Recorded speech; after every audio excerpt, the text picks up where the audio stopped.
Assalamualaikum warahmatullahi wabarakatuh. Nama saya Septian Turi Mulia dari jurusan Sistem Informasi dengan NIM 2019-51083. Di sini saya akan mempresentasikan hasil UAS saya mengenai materi PowerPoint tentang etika dan keamanan dalam menggunakan teknologi informasi. Yang pertama kita masuk materinya saja. Ada di sini yang pertama pengertian etika.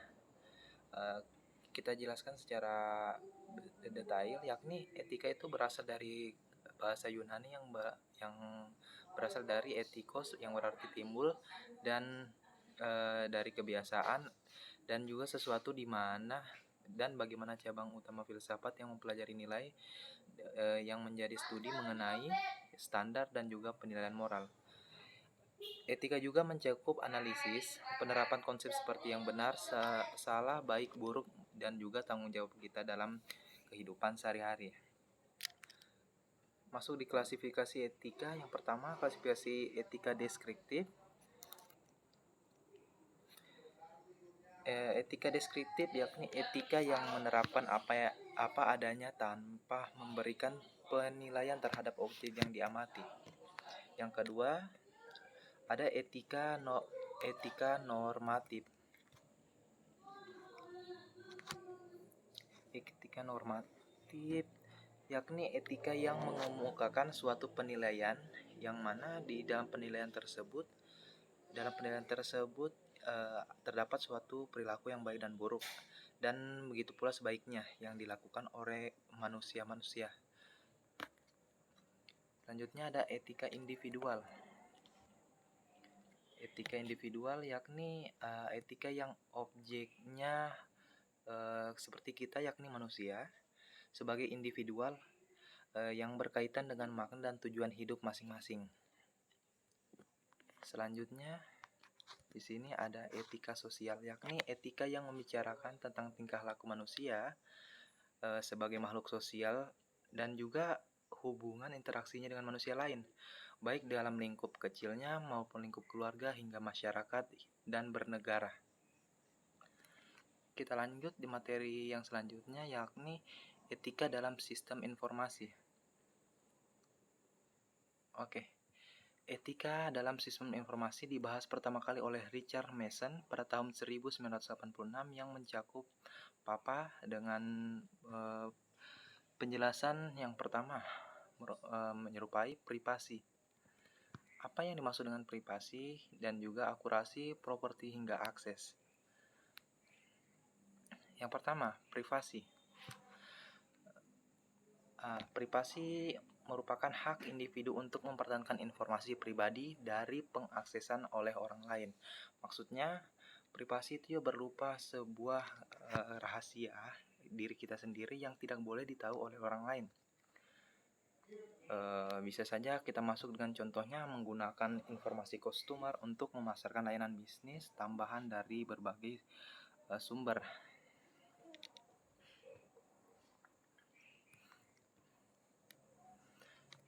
Mungkin contoh lainnya ada juga tentang mengakses percakapan kita yang diketahui orang lain, sedangkan itu tidak boleh diketahui mereka. Dan juga privasi untuk di bidang teknologi ini, salah satunya mungkin kita mengetahui letak seseorang dengan keberadaan smartphone ataupun gadget yang dimilikinya yang terkoneksi ke internet.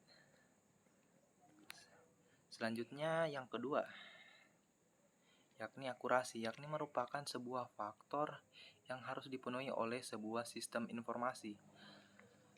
Mungkin contohnya di sini informasinya mengenai sebab kerusakan mesin produksi kepada akuntan perusahaan, yang maksudnya kerusakan yang dimaksud adalah kerusakan yang kurang relevan dan akan relevan apabila diserahkan kepada ahli tekniknya sendiri, dan informasi tersebut merupakan harga produksi dari sebuah perusahaan tersebut. Ya, dan mungkin contoh ketidakakurasian bisa saja merupakan hal yang menimbulkan ataupun hal yang mengganggu dan juga merugikan hingga membahayakan diri kita maupun masyarakat. Selanjutnya ada properti. Apa yang dimaksud dengan properti? Properti adalah kepemilikan seseorang terhadap suatu barang ataupun non-barang. Nah, contoh di kehidupan nyata. Di Indonesia marak sekali pelanggaran properti seperti pembajakan film-film dan juga barang-barang branded terkenal dengan harga yang relatif lebih murah. Ini dalam contoh properti di bidang industri. Sedangkan untuk contoh di bidang teknologi bisa saja merupakan software. Contohnya Windows dan juga aplikasi. Banyak sekali aplikasi sekarang menjadi bajakan atau yang ditiru oleh orang-orang yang tidak bertanggung jawab, sehingga nanti dipubliskan dan digunakan tanpa menggunakan hak lisensi dari si pendiri software tersebut. Mungkin juga ada dalam properti itu terbagi lagi, ada yang dikenal dengan tiga hak. Hak yang dimaksud yakni 3 mekanisme hak cipta. Yang pertama ini 3 mekanisme kekayaan hak intelektual. Yang pertama ada hak cipta, yang kedua hak paten, dan yang terakhir rahasia perdagangan.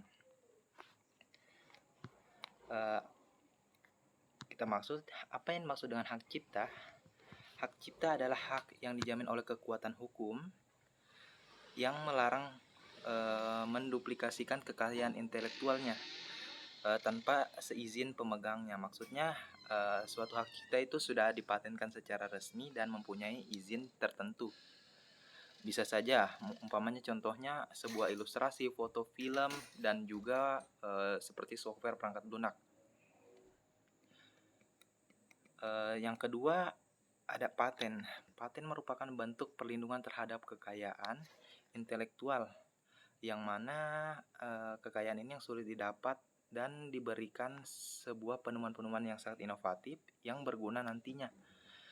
Adapun juga penjelasan mengenai hukum paten, yakni hukum paten itu memberikan perlindungan selama 20 tahun kepada orang yang mematenkan hak tersebut. Yang terakhir ada rahasia perdagangan, yakni hukum rahasia perdagangan yang mana hukum itu melindungi kekayaan intelektual ini, ataupun dia sudah mempunyai lisensi dan juga kontrak.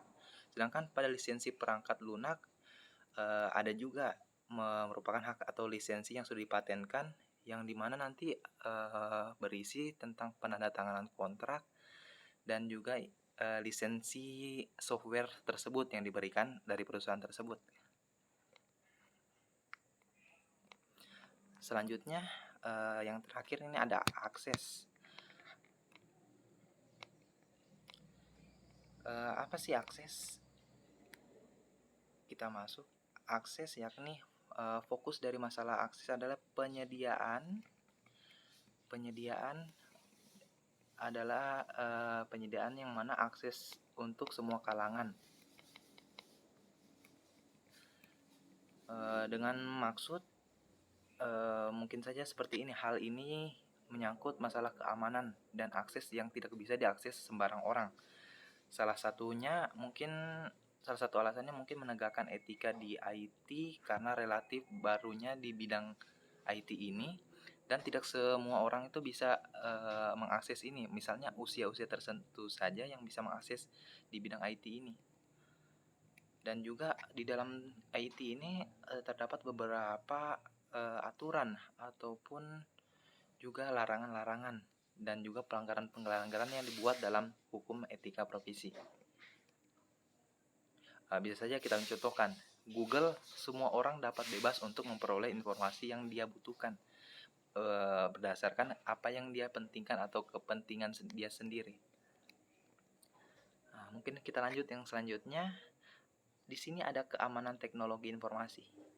Nah, dalam tabel tersebut macam-macam ancaman sudah dijelaskan beserta contohnya. Yang pertama bencana alam dan politik. Ini contohnya gempa bumi, banjir, kebakaran, perang, kesalahan manusia, dan juga contohnya kesalahan pemasukan data. Nah, kesalahan ini merupakan kesalahan keamanan teknologi informasi yang merupakan pemalsuan, penghapusan data, kesalahan operator, Dan juga selanjutnya ada kegagalan perangkat lunak dan perangkat kelas. Nah, ini contohnya gangguan listrik, kegagalan peralatan, kegagalan fungsi, dan fungsi perangkat lunak. Ya, karena kita tahu sendiri bahwasanya listrik sumber utama dari hidupnya sebuah teknologi informasi, teknologi komputer, hardware, dan juga software. Selanjutnya ada kecurangan dan kejahatan komputer, yang mana contohnya penyelewengan aktivitas, selanjutnya penyalahgunaan kartu kredit, ada juga sabotase, pengaksesan oleh orang yang tidak berhak atau tidak mempunyai kewajiban dan tidak mempunyai izin.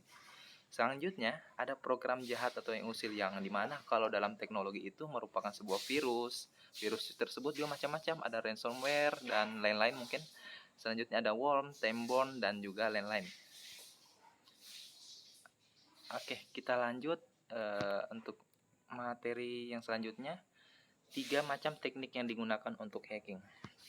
Yang pertama di sini ada denial of service atau biasa disebut dengan DOS. Apa sih denial of service itu?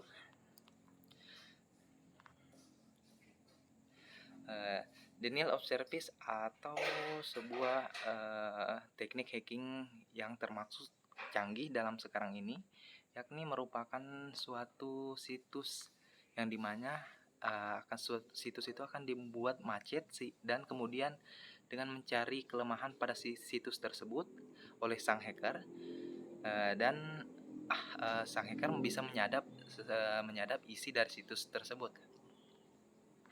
Selanjutnya ada sniper. Apa sih sniper itu? Teknik ini sudah banyak diketahui dan diimplementasikan dengan mana membuat program pelacak paket data seseorang ketika paket tersebut terhubung dengan koneksi internet atau koneksi wifi gitu. Dan jika terhubung dalam koneksi tersebut, maka otomatis data-data kita itu akan ditahu. Yang ini password kita akan ditahu dan berserta isinya gitu. Selanjutnya ada spoofing. Spoofing yakni spoofing ini semacam memalsukan sebuah informasi ataupun alamat IP address untuk menyerang server internet. Dan biasanya apabila kita terkena serangan tersebut, laptop kita akan dikuasai oleh sang hacker tersebut. Selanjutnya ada keamanan sistem informasi, yang merupakan metode yang umum digunakan oleh seseorang dalam melakukan penetrasi terhadap sistem berbasis komputer, yakni ada 6 macam. Ini merupakan sebuah penjelasan dari Bodnar dan Hepworth pada tahun 1993. Yang pertama ada pemanipulasian masukan, yang kedua penggantian program, yang ketiga penggantian berkas secara langsung, yang keempat pencurian data, yang kelima sabotase, dan yang terakhir penyalahgunaan dan pencurian sumber daya komputasi. Oke, mungkin demikian hasil presentasi dari saya. Mohon maaf apabila ada banyak kesalahan. Demikian, wassalamualaikum warahmatullahi wabarakatuh.